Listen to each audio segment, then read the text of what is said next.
Hello everyone, how are you guys? Hope you are well. And আমাদের আজকে video টপিকটা তোমরা আমার থাম্বনেল দেখে বুঝে গিয়েছো কি হবে, এবং অনেকজনে চিন্তা করছে যে আমি এই সম্পর্কে কেন ভিডিও বানাচ্ছি। Guys, the main reason is 2024-এ যে ক্যারিয়ার কলেজ ভর্তি পরীক্ষা রয়েছে, ওখানে আমি অংশগ্রহণ করি এবং এবং এই যে এক্সপিরিয়েন্সটা আমি গেইন করেছি তা আজকে এই ভিডিওতে শেয়ার করব, এবং কিভাবে প্রিপারেশন নিতে হবে তাও আজকে আমি শেয়ার করবো এই ভিডিওতে। সো গাইস, চলো আমরা ভিডিওটা শুরু করি। প্রথমত আজকে আমরা আলোচনা করব ক্যারেট কলেজে সিট কয়টা রয়েছে। গড়ে একটি করে ক্যারেট কলেজে সিট থাকে 50টি। বাংলাদেশে ক্যারেট কলেজ রয়েছে আই থিঙ্ক 12, এবং যদি আমরা মোট হিসাব করি তাহলে 600 জন, এবং তার থেকে তিনটা হচ্ছে মেয়েদের জন্য আর 9টা হচ্ছে ছেলেদের। ছেলেদের সিট সংখ্যা হচ্ছে 450 আর মেয়েদের হচ্ছে 150। মোট মিলে 600 জন নিবে, তারা ফাইনালি সিলেক্ট করবে।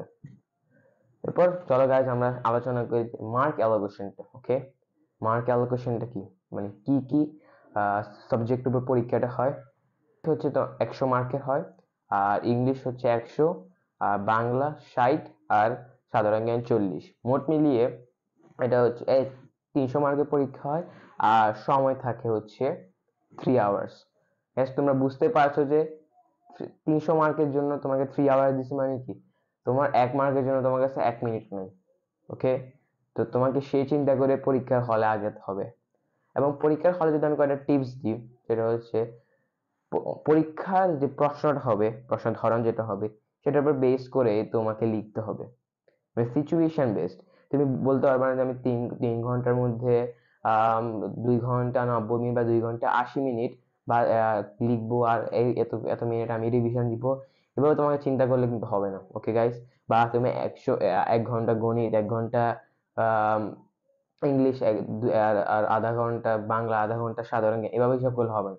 সবকিছু সিচুয়েশন বেসড হতে পারে, গণিত ছোট হতে পারে, প্রশ্নটা হতে পারে ইংলিশটা একটু বড়, মানে বিভিন্ন সিচুয়েশনের উপর ডিপেন্ড করবে।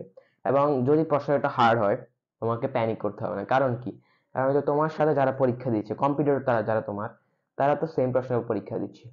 তার মানে কি, তুমিও সেম প্রশ্নের উপর পরীক্ষা, তারা সেম প্রশ্নের উপর পরীক্ষা দিচ্ছে, মানে কি তোমাদের প্রশ্নটা একই, তাহলে তোমার যা বেস্ট দেওয়ার তুমি সেটা দিবে, তাহলেই তুমি ক্যারিয়ার কলেজে ভর্তি পরীক্ষায় চান্স পেতে পারবে। এরপর যদি আমরা দেখি কিভাবে চান্স পেতে হয়, মানে কিভাবে কি পড়লে আমরা ক্যারিয়ার কলেজ ভর্তি পরীক্ষায় ক্যারিয়ার কলেজে চান্স পেতে পারি। যদি আমি যদি বলি গণিত সম্পর্কে, গণিতে আমি সাজেস্ট করব যে 3টা বই। ওকে গাইস, 3টা বই সাজেস্ট করব। প্রথমত হচ্ছে তোমাদের যে বোর্ড বই থাকে, বোর্ড বইটা ভালোভাবে পড়তে হবে গণিতের। এরপর তুমি যদি কোনো গাইড নাও, আলাদা আইডিয়াল গাইড বা প্রিজম, আমি তোমার ওটা রিকমেন্ড করবো, তোমার যেটা ইচ্ছে, বাট আমি আইডিয়াল গাইড ব্যবহার করেছিলাম। এরপর যদি তুমি মনে করো যে আমি গণিতে সবচেয়ে বেশি ভালো করতে চাই, ওকে, মানে তোমার গণিতের লেভেলটা অনেক বেড়ে গেছে, এগুলো প্র্যাকটিস করার পর, মানে তোমার বোর্ড বই এবং আইডিয়াল বই বা প্রিজম এগুলোকে প্র্যাকটিস করার পর যদি তোমার মনে হয় যে আমার আর একটু প্র্যাকটিস দরকার, তাহলে তুমি একটা বই আমি রিকমেন্ড করছি, সেটা হচ্ছে ওরাকল বিসিএস। এই বইটা নিতে পারো। I think it is very impressive book. এরপর যদি আমরা দেখি ইংলিশ, ইংলিশ কেমনে পড়বো। ইংলিশে তো সিলেবাসটা দেওয়াই থাকে, সব বিষয়ের সিলেবাস দেওয়া থাকে, ক্যারিয়ার কলেজ থেকে দেওয়া হয় সিলেবাস, তোমরা তাদের ওয়েবসাইটে পেয়ে যাবে, সব সাবজেক্টের সিলেবাস দেওয়া থাকে। ইংলিশের আই থিঙ্ক গ্রামার থাকে আর রিটার্ন পার্ট থাকে। তো গ্রামারের জন্য তোমরা ওই প্রিজম বা আইডিয়াল যে গাইডটা আছে ওইটা ফলো করতে পারো, আমি ওইটা রিকমেন্ড করবো। আর যদি তোমরা মনে করো আরো প্র্যাকটিস করতে হবে, তাহলে আমি রিকমেন্ড করবো একটা র্যান এন্ড মার্টিন বা পিসি দাস, এই দুইটা বই তোমরা ওখান থেকে যে টপিক গুলো সিলেবাসে রয়েছে সেগুলা পড়বে, তাহলে আই থিঙ্ক তোমার ইংলিশ স্কিলটা বেড়ে যাবে। আর অবশ্যই তোমরা বোর্ড বইটা ভালো করে পড়বে, যা আছে তাই পুরোটাই পড়বে, বোর্ড বই ভালোভাবে পড়বে, কারণ ক্যারিয়ার কলেজে চান্স পেতে হলে বোর্ড বইটা খুবই দরকারি। এরপর আমরা দেখবো বাংলা, বাংলা কেমনে পড়বো। বাংলা অবশ্যই প্রথমে বোর্ড বইটা পড়তে হবে, যেগুলো সিলেবাসে রয়েছে টপিকস সেগুলো বোর্ড বইতে পড়তে হবে। বাট টপিকস ছাড়াও আই থিঙ্ক সবগুলোই পড়া ভালো বোর্ড বইতে।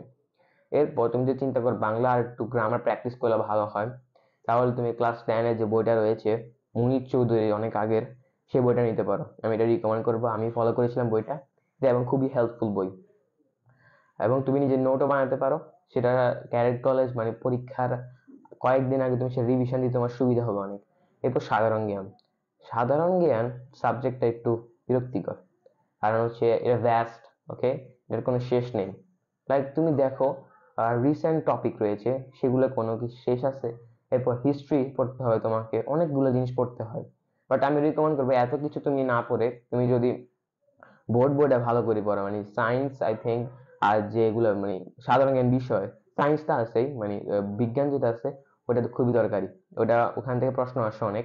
আর এটা রয়েছে ইতিহাস ও বিজ্ঞান, ওটাও ভালো, ওটা খুবই দরকারি। যে বোর্ড বইগুলো রয়েছে সাধারণ জ্ঞানে, ওগুলো দরকার। তোমাদের কোচিং, তুমি যদি কোচিং করো, তোমার কোচিং এ তারা গাইডলাইন দিবে, বাট তারা হয়তো বা তোমাকে বাইরে থেকে বই দিবে, বাট আমি তোমাকে রিকমেন্ড করবো বোর্ড বইটা ভালোভাবে পড়ার। আর আইডিয়াল গাইড তো রয়েছে, সেখান থেকে তুমি ভালোভাবে পড়তে পারবে। এরপর আমরা দেখব বেতন কত নেই।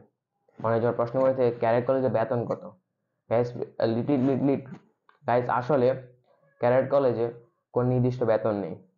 তোমার বাবার যে ইনকাম রয়েছে সেটার উপর বেস করে তারা বেতন সিলেক্ট করবে। আমি শুনেছি যে একজন ছেলে নাকি প্রায় মানে কোনো টাকা ছাড়াই পড়েছে, এবং একজন ছেলে নাকি আবার অনেক টাকা দিয়ে পড়েছে। মানে কি, তার ফ্যামিলি কন্ডিশন যেটা রয়েছে সেটার উপর বেস করে তোমার বেতন নির্দিষ্ট করা হবে। এখন চলো আমরা একটু গাইস আমার একটু এক্সপিরিয়েন্স যেটা রয়েছে এটা একটু শেয়ার করি। প্রথমে আমি যদি আমার রিটার্নের এক্সপিরিয়েন্স শেয়ার করি, আমি প্রথমে সকালে উঠলাম, উঠে একটু রিভিশন দিলাম। যেদিন আমার ক্যারেট কলেজ পরীক্ষাটা ওই দিন একটু রিভিশন দিলাম, বাট বেশি একটা প্যানিক করার ওই দিন ছিল না, তাই একটু চিল মোডে ছিলাম। যে একটা ধরো পড়াশোনা বেশি করি নাই তখন। তো আই থিঙ্ক এটা সকালে হয় পরীক্ষাটা, 10টার আশেপাশে হয়েছে আমারটা।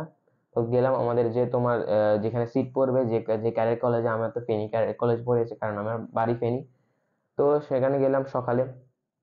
এরপর আমাদেরকে সবাইকে বসালো, আমার প্যারেন্টসরা ছিল। বসলাম, বসার পর আমাদেরকে গ্রাউন্ডে নিয়ে যে দাঁড়া করানো হলো, আমাদের নাম্বার যেটা রয়েছে ওটার উপর বেস করে। তারপর তোমাদেরকে বিভিন্ন হলে নিয়ে যাবে, লাইক বায়োলজি ল্যাব, বিভিন্ন হল আছে, ওগুলো তোমাদের নিয়ে যাবে। তোমরা এক হলে সবাই বসবে না, ওকে? তো সিট গুলো দূরত্ব কিন্তু অনেক বড় হয়। আর আমি একটা কথা বলে রাখবো গাইস, তোমরা কখনো ক্যালকুলেট চিটিং করবে না গাইস, এটা কিন্তু তোমাদেরকে ডিসকোয়ালিফাই করা হয় খুবই মারাত্মক ভাবে। লাইক তুমি পুরা লেখা শেষ করবে, এরপর তুমি বাইর হবে, ঠিক আছে? তুমি চিটিং করে লেখা শেষ করছো, বাইর হবা, তোমাকে সাইলেন্টলি এক্সপেল করা হবে। সো গাইস, সেটা সময় খুবই সাবধান থাকতে হবে তোমাকে। কোনো চরণ চিটিং করা হবে না। আর পিছনে সিসিটিভি থাকে অনেক, যে তোমাদের অবজার্ভ করে তুমি কি কি করো, ওকে? ডিস্টেন্স তো অনেক থাকে। তারপর আমি বসি, আমাদেরকে নিয়ে যায় ল্যাবে, ওখানে আমাদের হল পড়ে। বসে আমাকে প্রশ্ন দেয়। আর গাইস, একটা ইন্টারেস্টিং জিনিস হচ্ছে, প্রথম প্রশ্নটাই ছিল নাকি এটা পেয়ার ওয়ার্ক ইংলিশ। মানে বলছিল যে তোমার একটা ফ্রেন্ড থাকবে, আমার যে পাশে পার্টনার থাকে, ওই পার্টনারকে নাকি আমাকে প্রশ্ন করতে হবে তার সম্পর্কে, সে আবার আমাকে প্রশ্ন করবে, তারপর ওটার উপর একটা বেস একটা কনভারসেশন লিখতে হবে। এগুলো ছিল। তারপর আমি প্রথমে ইংলিশটা লিখি, এরপর গণিত দিই, এরপর বাংলা এবং সাধারণ জ্ঞান। আমি সাধারণ জ্ঞান সবচেয়ে খারাপ করেছিলাম, বিষয়টা ভালো করতে পারিনি, কারণ বোর্ড বইটা আমার একটা ভুল ছিল বড়, সেটা হচ্ছে আমি বোর্ড বইটা কম পড়েছিলাম। এবং পেজগুলো অনেক সুন্দর হয়, ওদের একটা এরকম মোটা একটা খাতা দেয়, ওখানে সুন্দর করে তারা বানিয়ে দেয়, এবং প্রশ্ন আলাদা থাকে। গাইস, প্রশ্নটা আলাদা থাকে, খাতাটা আলাদা থাকে। এরপর আমার রিটার্ন পরীক্ষা হয়, বাইর হলাম।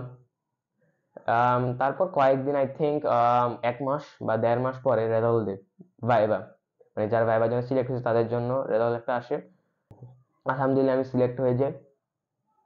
এরপর গাইস আমাদের ঢাকা ক্যান্টনমেন্টে ভাইবার জন্য ডাকে তারা, এবং সবার ডেট কিন্তু একই দিনে হয় না, বিভিন্ন ডেট হয়।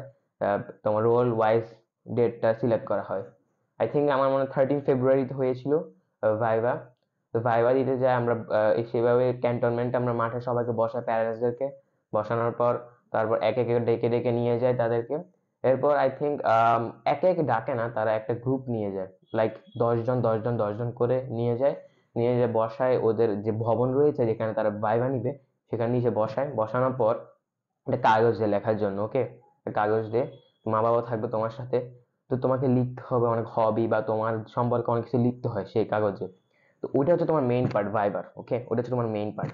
ওখানে তোমাকে এমন জিনিসগুলো লিখতে হবে যেগুলো তুমি মানে আসলে জানো বা পারো, কারণ সেটার উপর বেস করে তোমাকে প্রশ্ন করা হবে ভাইভাতে। তো গাইস, আমি এটা লিখি, বাট আমার একটা ভুল ছিল, আমি একটু বেশি লিখি হয়েছে ওটাতে। মানে আমি অত বেশি একটা যেগুলো জানি না ওগুলো সম্পর্কে আমি বেশি লিখছিলাম, এটা আমার একটা বড় ভুল ছিল। এরপর আমি গাইস উপরে, আমাদেরকে সবাইকে উপরে নিয়ে যায়, বিভিন্ন বোর্ড থাকে, আই থিঙ্ক 1 থেকে 12 পর্যন্ত বোর্ড থাকে, যেখানে 12টা ক্যাডেট কলেজ, 12টা বোর্ড থাকে। আমার লাকিলি 12 বোর্ডে পড়ে। ওখানে ছিলাম আই থিঙ্ক রাজশাহী ক্যাডেট কলেজের প্রিন্সিপাল, এবং একজন থাকে মেজর বা আর্মির, আর একজন থাকে সাইকোলজিস্ট। তো তিনজনের মাঝখানে তোমাকে বসতে হয়। তো আমি প্রথমে সালাম দিয়ে ঢুকলাম, ঢুকে তারা একটা আমাকে চকলেট দিল, এরপর আমার ইন্ট্রোডাকশন নিল, এরপর আমাকে জিজ্ঞেস করলো তুমি কোন কোচিং এ পড়তে, কোচিং এর ফি কত ছিল, আবার একটা জিনিস জিজ্ঞেস করে সেটা তুমি কোন ক্লাসে পড়ো, এগুলো বেশি একটা জিজ্ঞেস করে। এরপর গাইস আমাকে জিজ্ঞেস করলো তোমার কোনো ফ্রেন্ড আছে, আমি বললাম হ্যাঁ আছে, বেস্ট ফ্রেন্ড। বলে কি ওটার কোনো খারাপ কোয়ালিটি আছে, আমি বললাম হ্যাঁ আছে কয়েকটা, এগুলো বলতে বলবো তোমাকে, 3টা খারাপ কোয়ালিটি বলতে বলে। এরপর লাস্ট একটা ক্রিটিক্যাল প্রশ্ন করে, সেটা হচ্ছে বললো কি তোমাকে, তোমার কি কি কোয়ালিটিস রয়েছে যে কারণে আজকে আমরা তোমাকে ক্যাডেট কলেজে নিব না। তাই গাইস আমি ওটা খুব ভালোভাবে উত্তর দিই, একটা সুন্দর একটা উত্তর দিই। আবার অনেকগুলো ইনফরমেটিভ প্রশ্ন করে, যেমন বলছে ম্যাপের মধ্যে অনেকগুলো দেশ খুঁজতে বলে, এবং আমি ওটা বেশি, আমি ওটাতে পারিনি, কারণ হচ্ছে আমি ম্যাপ সম্পর্কে বেশি একটা আইডিয়া ছিল না। এরপর ভাইভা থেকে আমাকে ডাকে, বলে তুমি যাও, তোমার প্যারেন্ট, আমার একটা প্যারেন্টস থেকে কল করে, আমি বাইরে থাকি। তো প্যারেন্টসদের সাথে বেতন নিয়ে আলোচনা করে। এরপর গাইস আমরা চলে আসি, এরপর আমাদেরকে মেডিকেল রুমে নিয়ে যায়, মেডিকেলে সবকিছু চেক করা হয় গাইস। ইয়েস গাইস, সবকিছু চেক করা হয়। এরপর গাইস আমরা চলে আসি, বাট আমার ব্যাড লাক হচ্ছে গাইস, আমি ভাইভাতে সিলেক্ট হইনি, because of some reasons. I think আমার ওয়েট একটু বেশি ছিল। আমার ভাইবা মেডিকেল দোনোটা মানে কোনোটাই বলে না তুমি কিসে সিলেক্ট হও না বা কি কারণে সিলেক্ট হও না, কিছুই বলে না তারা। বাট আই থিঙ্ক আমার মেডিকেলেই মানে খারাপ করেছে বেশি, কারণ আমার ওজনটা একটু বেশি ছিল, আমি তো বাসায় ছিলাম বেশি পড়ার সময়, মানে তো তখন বেশি পড়তাম, প্লাস বাসায় ছিলাম, তাই আমার ওয়েট বেড়ে গেছিল গাইস। গাইস এরকম আরো ভিডিও পাওয়ার জন্য আমার চ্যানেলটাকে সাবস্ক্রাইব এবং বেল আইকনটা প্রেস করে দিবে, এবং গাইস প্লিজ এই ভিডিওটা একটা লাইক করে দিবে। So guys, I will be back with a new interesting topic. So guys, till then, bye.